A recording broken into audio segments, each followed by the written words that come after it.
कल भगवान ने हनुमान जी की सहायता से सत्यभामा, अर्जुन, सुदर्शन चक्र और गरुड़ का अपमान दूर किया था। आज पांडव बहुत प्रसन्न हैं क्योंकि उनके घर व्यास जी का आगमन हुआ है। व्यास जी बोले, धर्मराज, भीम, द्रौपदी, आप लोग जिस मंत्रणा को लेकर विचार कर रहे हैं वह मुझसे छुपी नहीं है, इसलिए मैं तुम्हें स्मृति नामक विद्या देता हूँ। फिर क्या था?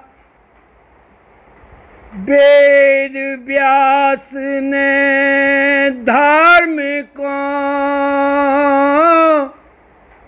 दिया स्मृति ज्ञान,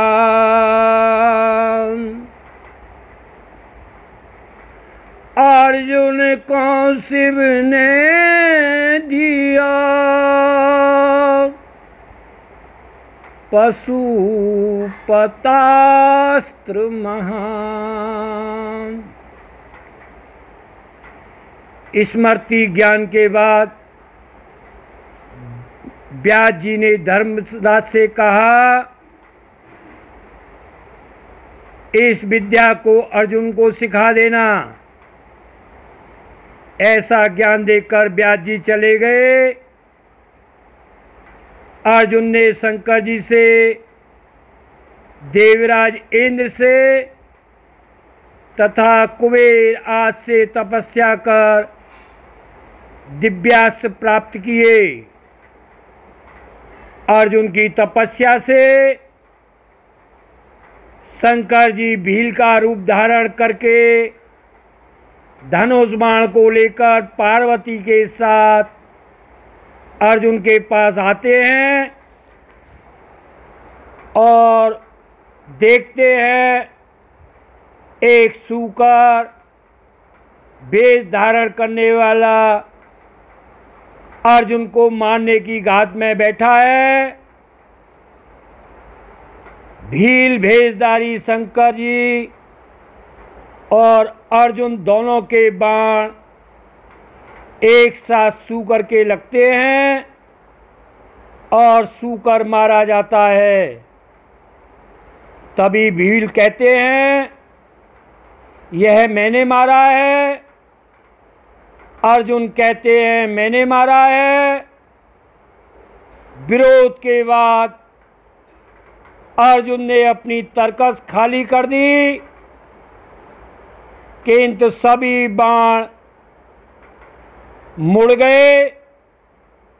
उसके बाद मल्ल युद्ध हुआ।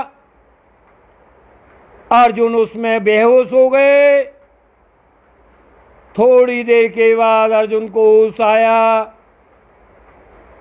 तब उन्होंने मिट्टी की वेदी बनाई और उस पर शंकर जी की स्थापना करके पूजन करने लगा। जैसे ही अर्जुन ने पूजा करने के बाद माला अर्पण की, अर्जुन आश्चर्यचकित रह गया। वो माला उसी भील के गले में ही थी। वह शिव के चरणों में गिर गया। शंकर जी ने गले लगाकर कहा, मैं तुम्हारी वीरता से प्रसन्न हूँ। तुम मेरे समान ही बलवान हो, इसलिए मैं तुमको पाशुपतास्त्र देता हूँ। तुम्हें जीतने में आसानी होगी। अर्जुन शंकर जी का मन में स्मरण कर ही रहे थे।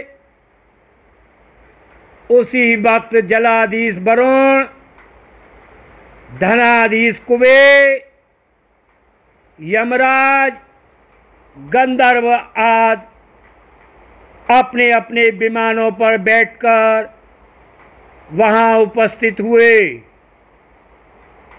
कुछ क्षण के बाद देवराज इंद्र का आगमन हुआ। अर्जुन की प्रसन्नता बढ़ गई।